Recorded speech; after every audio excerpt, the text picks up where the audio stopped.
주님의 평강과 하늘의 기쁨이 여러분에게 가득하시기를 바랍니다. 한 꼬마가 아버지와 함께 교회에 왔습니다. 꼬마가 아버지 옆에 앉아서 아버지가 어떻게 하나 유심히 보고 있습니다. 아버지가 앉아서 기도를 합니다. 하늘에 계신 우리 아버지, 그러니까 이 꼬마가 옆에서 따라서 합니다. 하늘에 계신 우리 할아버지. 아버지에게 아버지니까 자기는 할아버지겠죠. 그러자 아버지가 한 소리 하신대. 야, 인석아, 하나님 아버지 이렇게 해야지. 그러니까 그 꼬마가 이렇게 대답했습니다. 알겠습니다, 형님.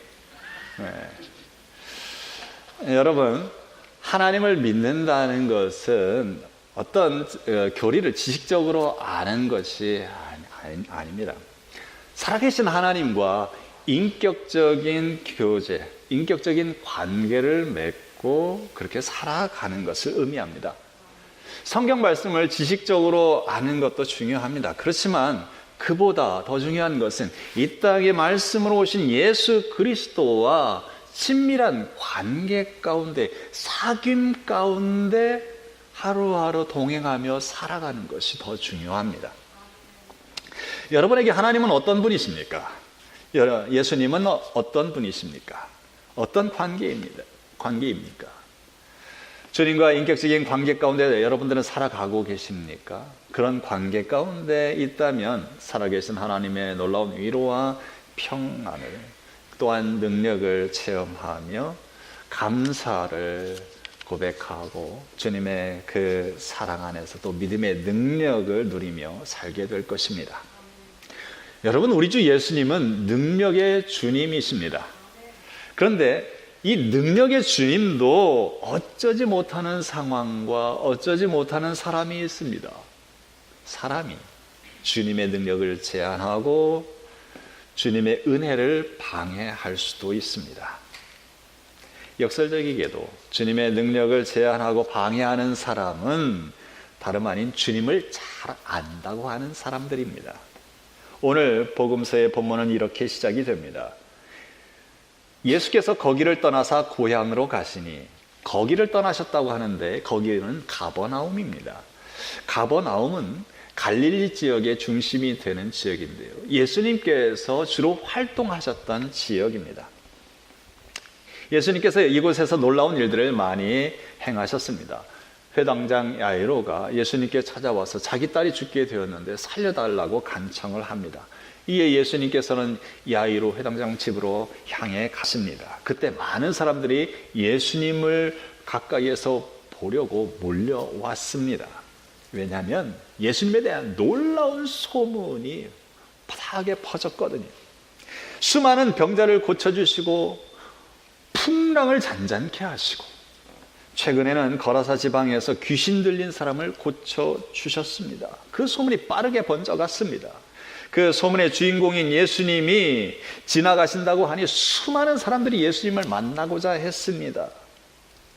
그러던 중에, 그 길 가는 중에 12년 동안이나 혈루증을 앓고 있던 여인이 몰래 예수님의 옷자락에 손을 대고는 그 병이 고침을 받는 일이 있었습니다. 놀라운 기적이었습니다.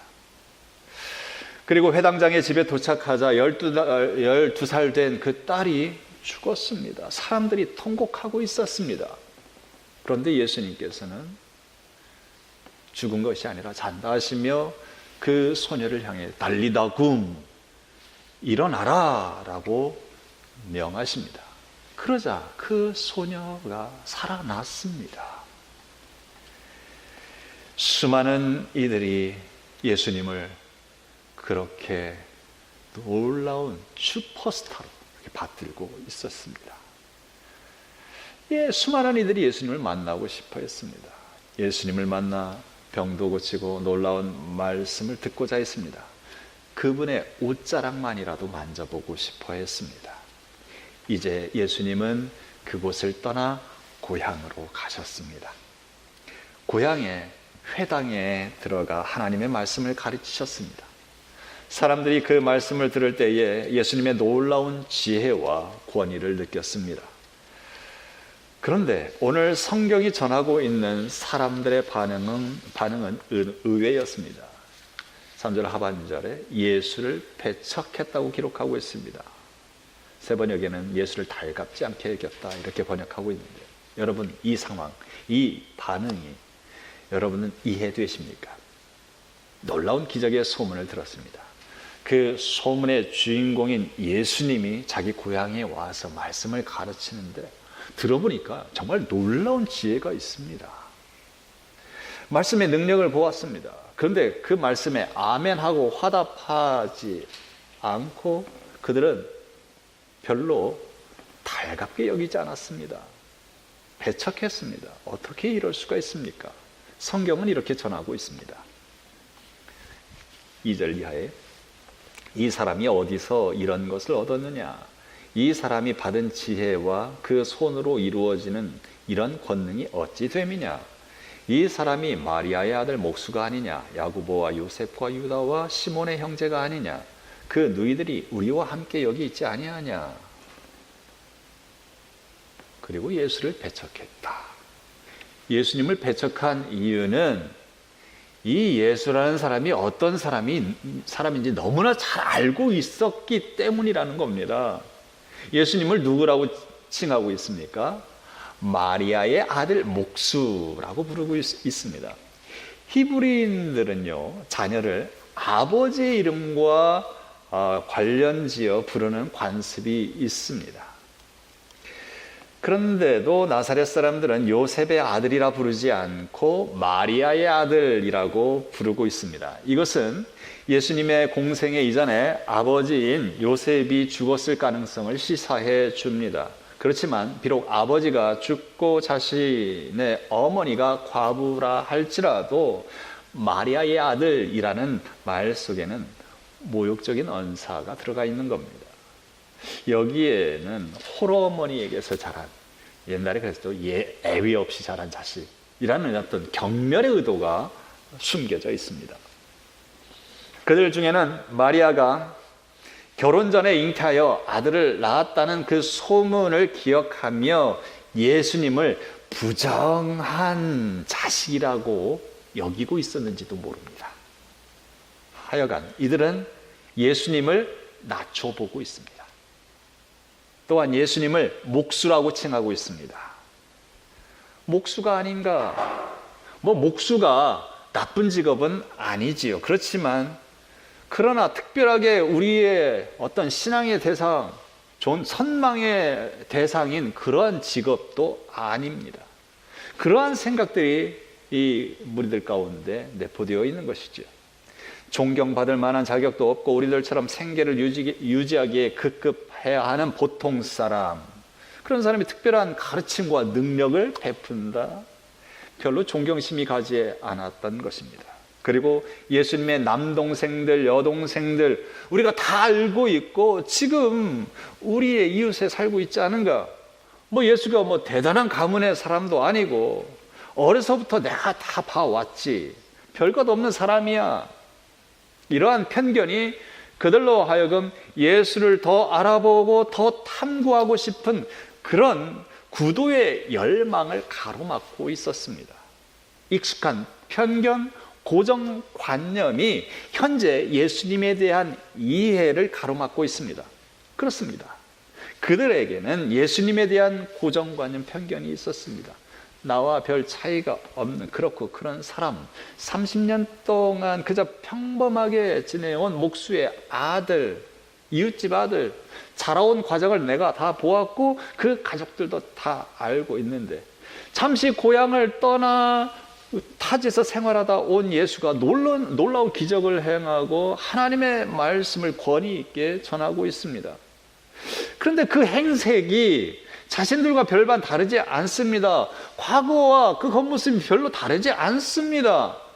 어디서 장원급제를 하고 아주 멋있는 말을 타고 장군이 되어 돌아온 것도 아닙니다. 세상적인 관점에서 그렇게 갖추고 어떤 명성을 얻고 돌아왔다면 반응이 달라졌을 수도 있습니다. 그런데 그 행색이 자기들과 별반 다르지 않습니다. 아니, 보니까 초라해 보입니다. 더 없어 보입니다. 그런데 권위 있게 하나님의 말씀을 가르칩니다. 그들 생각에는 이런 것이었겠죠. 아이, 별것도 없는 게 가짜게 참 가소롭구나. 시건방지다. 뭐 이런 생각들을 하고 있었던 것 같습니다. 자신들이 그동안 가지고 있었던 경험, 자신들이 가지고 있었던 지식의 틀 안에서 벗어나고 있는 그 예수님을 받아들이지 못하고 있습니다. 그들이 가지고 있는 이 고정관념은 바로 교만과 직결되어 있습니다. 여러분, 얼마 전 캐나다의 한 기숙학교에서 215명의 어린아이 유해가 발견되었다는 그 뉴스를 보셨지요? 대단히 놀라운 일이었습니다. 충격적이었습니다. 이 학교는 원주민 청소년들을 강제 동화시키려는 목적으로 정부와 종교 당국이 운영했던 강제 기숙 학교였습니다. 다들 알다시피 19세기와 20세기 사이에 캐나다는요, 무려 15만 명이나 되는 원주민 아이들을 부모와 강제로 결배를 시켜서 그 기숙학교에 집어넣고 문화 말살 정책을 폈지요. 그런 과정 가운데 많은 아동 학대가 있었습니다. 4,100명이 넘는 아이들이 실종이 되었습니다. 이런 비인간적이고 잔혹한 일들이 다름 아닌 기독교인들에 의해 저질러졌다는 사실이 우리를 아연실색케 합니다. 왜 이런 일이 발생했을까요? 이런 일들이 기독교인들에 의해 저질러졌는데 왜 그랬을까요? 문화적인 편견, 백인 우월주의의 고정관념, 종교적 교만, 이런 것들 때문이라고 생각됩니다. 고정관념과 편견, 이것은 교만과 직결되어 있습니다. 이것은 악한 것입니다. 내가 알고 있는 지식, 나의 경험은 무엇보다도 확실하다, 절대적이다 라는 이 교만한 생각은 매우 위험합니다. 무엇을 좀 안다고 하는 사람이 더욱 고집스럽고 주변 사람들을 힘들게 하는 경우를 봅니다. 굳어진 사고, 굳어진 자아로 가득 찬 사람처럼 주변 사람을 힘들게 하는 것도 없습니다. 그런데 사람만 힘들게 아니라 이런 사람은 하나님도 힘들게 합니다. 인간의 교만과 고정관념은 예수 그리스도를, 이 땅에 오신 하나님을 십자가에 못 박아 죽게 했습니다. 사탄은 인간의 편견과 고정관념 그리고 교만을 통해 하나님의 역사를 방해합니다. 이 사실은 우리에게 굉장히 중요한 교훈을 줍니다. 예수님에 대해서 잘 알고 있다고 해서 그것이 곧 예수님과 바른 관계에 있다고는 볼 수 없다는 것이죠. 오늘도 예수님을 잘 안다고 하지만 실제로는 알지 못하고 바른 관계에 있지 못하는 사람들이 참 많습니다. 놀랍게도 그런 사람들이 예수님 주변에 있습니다. 지금도 그런 사람들이 교회 안에 있습니다. 그들은 교회에 대해서 잘 아는 사람들입니다. 기독교에 대해서 많은 종교적 형식들에 대해서 잘 알고 있습니다. 교회가 어떻게 돌아가는지 잘 압니다. 잘 파악합니다. 교회가 잘못되었다고 지적하면서 교회에 다니지 않는 사람들도 있습니다. 교회 얘기만 나오면 일단 눈빛이 달라지고 독설과 비방을 퍼붓기도 하지요. 그런 사람들의 말 중에는 그 내용이 틀리지 않습니다. 맞는 내용이 있습니다. 그러나 그들은 교회의 잘못된 부분만을 보다가 정작 교회의 머리 대신 예수님을 만나지 못한 사람들입니다. 교회는 결코 완전한 곳이 아닙니다. 왜냐하면 교회는 죄인들이 모인 곳입니다. 자신이 죄인인 줄 인정하고 고백하는 사람들이 모인 곳입니다. 어쩔 수 없는 죄인임을 알고 주님 앞에 그 죄의 사죄를 구하는 그런 사람들이 모인 곳입니다. 주님의 용서를 받은 죄인들이 모인 곳이 교회이죠. 마르틴 루터의 말처럼 교회는 거룩한 창녀들의 모임입니다. 그런데 조금 전 말씀드린 그런 사람들은 무엇을 잘못한 걸까요? 간단합니다. 그들은 신앙의 핵심인 예수 그리스도를 진정한 의미에서 알지 못하고 있습니다. 자기 생각에 기독교를 잘 안다고 생각하지만 사실은 제대로 알지 못하는 것이죠. 진짜 핵심, 본질, 그것이 아닌 겉모습만을 아는 겁니다. 나사렛 사람들은 예수님의 이야기를 듣고 놀랐습니다. 그리고 의문이 생겼습니다. 도대체 우리와 함께 자라난 저 예수가 우리가 잘 알고 있는 그런 예수인데 이제 와서 보니까 참 놀랍단 말이지요. 도대체 어디서 저런 지혜를 얻었을까? 어디서 저런 권능을 얻었을까? 여러분, 이것은 당연한 호기심입니다. 그런데 이들은 이 호기심과 의문에 그저 머물 뿐입니다. 더 이상 그 의문에 대한 진지한 물음과 탐구가 없습니다. 그들은 진리에 대한 진지한 갈망, 진리를 찾고자 하는 구도가 없습니다. 진리를 알고자 하는 겸손이 없습니다. 열망이 없습니다. 우리도 나사렛 사람들처럼 별반 다르지 않을 때가 있습니다. 성경에 대해서, 신앙에 대해 의문들이 있습니다. 그리고 예수님에 대해 알고 싶습니다. 하나님의 뜻이 무엇일까 하는 물음도 가지고 있습니다. 그런데 그것이 단순한 호기심에 그칠 뿐, 그것을 알고자 진지하게 대면하지 않는다면 나사렛 사람들과 별반 다르지 않습니다. 뜻을 알고자 철저하게 무릎 꿇고 하나님 앞에 메어 달려 기도하지 않는다면 나사렛 사람들과 다를 바가 없습니다. 주님은 오늘도 영으로 우리에게 찾아오셔서 진리를 깨닫게 하십니다. 그러나 우리는 그 진리에 대해 철저하고도 진지하게 대면하지 않으려고 합니다. 이것은 우리 스스로의 능력을 제한하는 것일 뿐만 아니라 능력의 주인 주님을 제한하는 것입니다. 나사렛 사람들은 단순한 호기심에만 머물렀던 것이죠.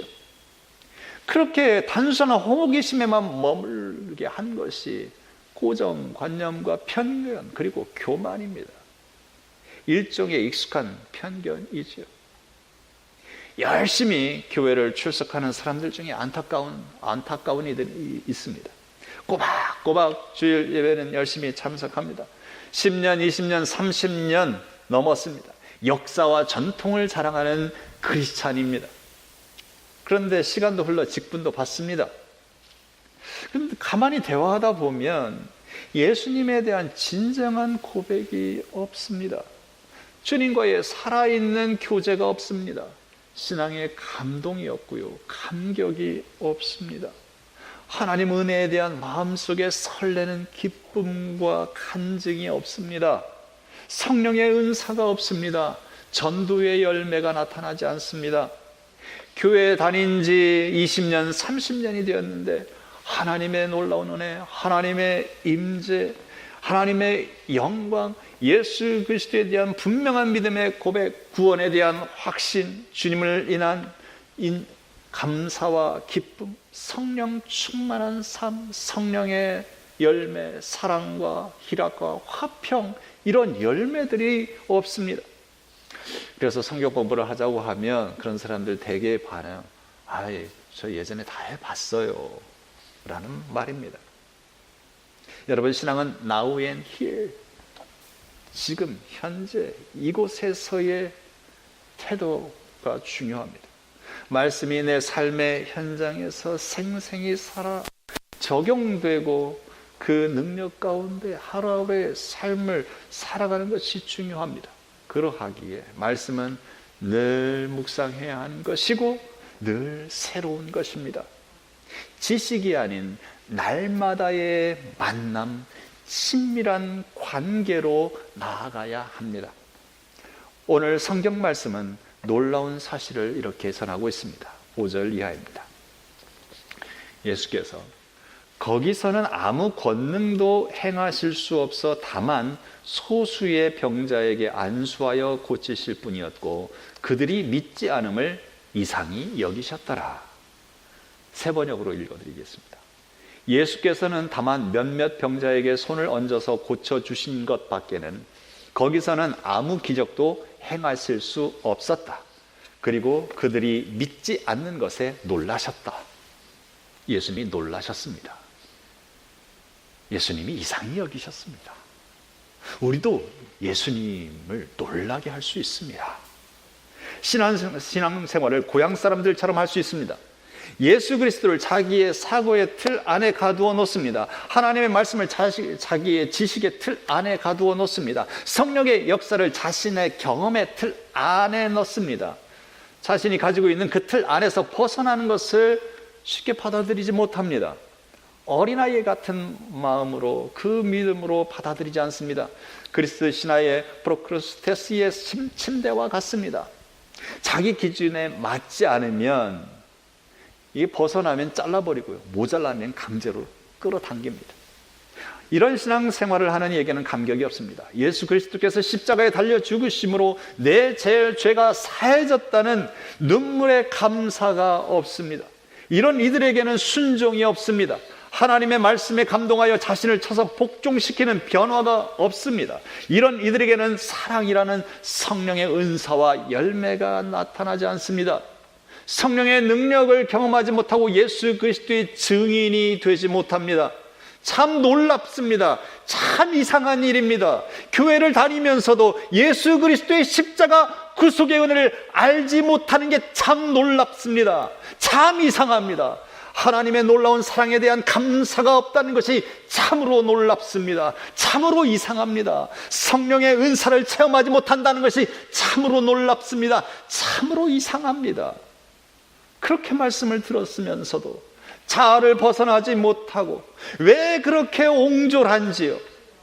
예수님을 주님이라고 하면서 예수 그리스도의 그 온유함과 사랑과 겸손으로 옷을 입으려 하지 않는지요? 참으로 이상한 일입니다. 참으로 놀라운 일입니다. 어떻게 자신의 죄인됨에 대한 눈물의 고백, 회개의 고백 없이, 그러한 겸손 없이 신앙생활을 한다는 것인지 참으로 놀랍고 참으로 이상한 일입니다. 그런데 여러분, 또 다른 놀라움이 있습니다. 전자는 지금까지 말씀드린 것은 부정적인 주님의 놀라움이라면, 후자는 긍정적인 놀라움입니다. 7절 이하 제자들에게 나타난 능력입니다. 7절에 12제자를 부르사 둘씩 보내시며 더러운 귀신을 제어하는 권능을 주시고, 12절 이하에 제자들이 나가서 회개하라 전파하고 많은 귀신을 쫓아내며 많은 병자에게 기름을 발라 고치더라. 놀라운 능력이 예수님에게만 나타난 것이 아니었습니다. 예수님을 믿고 따르는 제자들에게 나타났습니다. 그들은 예수님에게 권능을 받아 회개의 복음을 선포하고 귀신을 내어 쫓고 병자들을 고쳐 주었습니다. 참으로 놀라운 일이었습니다. 그렇습니다. 고정관념과 교만에 사로잡힌 고향 사람들은 예수님을 꺼려하고 배척했습니다. 그들에게 하나님의 역사, 성령의 역사는 나타나지 않았습니다. 그래서 예수님이 이상하게 여기셨고 예수님이 놀라셨습니다. 그러나 예수 그리스도를 믿고 따르는 제자들에게 놀라운 성령의 역사가 나타났습니다. 복음이 전파됩니다. 예수님의 증인이 됩니다. 방언과 예언과 치유와 사랑의 놀라운 역사가 나타났습니다. 사랑하는 소래교우 여러분, 여러분들은 고향 사람들입니까? 아니면 예수님의 제자입니까? 여러분, 예수 그리스도를 믿는다는 것은 자기의 고정관념을 깨는 일입니다. 자기 속에 있는 교만의 돌덩어리를 꺼내 부드러운 심령의 옥토로 개간하는 일입니다. 길가와도 같은 마음, 돌짝밭 같은 마음, 가시덤불로 덮인 그런 마음을 갈아엎는 일이 쉽지 않습니다. 그러나 포기할 수 없습니다. 하나님의 말씀과 씨앗의 풍성한 열매를 맺기 위해서는, 우리 안에 성령의 권능과 열매가 나타나기 위해서는 갈아엎어야만 합니다. 깨부수어야 합니다. 걷어내야 합니다. 땅끝까지 이르러 증인이 되는 것은 우리에게 주어진 위대한 위임입니다. 지상명령이기도 합니다. 제자는 예수님의 증인된 삶을 살아가야 합니다. 교회는 선교하는 공동체여야 합니다. 여러분들은 예수님을 어떻게 놀랍게 하시겠습니까? 변화를 받아들이지 않는 고향 사람이 되어 주 예수님을 놀랍게 하시겠습니까? 아니면 순종하여 복음을 전하는 제자가 되어 놀랍게 하시겠습니까? 오늘 우리에게 주신 하나님의 말씀은 이 둘 중에 하나를 선택하라고 하십니다. 사랑하는 기쁜 소래교우 여러분, 제자리에 머물러 있지 마십시오. 마음과 생각을 닫지 마십시오. 마음을 열고 생각의 폭을 넓히시기를 바랍니다. 주님의 말씀을 따라 나를 버리고 사랑과 화해의 길을 가시기 바랍니다. 늘 겸손히 기도하며 주님과 동행하는 제자의 삶을 살아가시기를 바랍니다. 거룩하게 변화된 삶을 통해 주님을 놀랍게 하는 성도의 삶을 살아가시기를 주의 이름으로 축원합니다. 함께 기도하시겠습니다.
능력의 주님, 저희의 교만과 저희의 고집스러움이 주님의 능력을 제한하지 않기를 원합니다.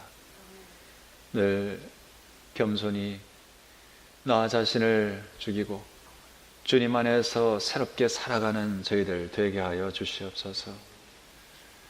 더욱 주님을 알고자 무릎 꿇게 하시고 말씀을 대하게 하시며 주님께서 주시는 그 진리 가운데 보다 더 풍성한 자유를 누리게 하시고 기쁨을 누려가게 하여 주옵소서. 원하와 없기는 길가와도 같고 돌짝밭 같고 가시덤불이 덮인 마음밭 같은 저희들이온데 오 성령님 임재하여 주시어서 갈아엎어 주시옵소서.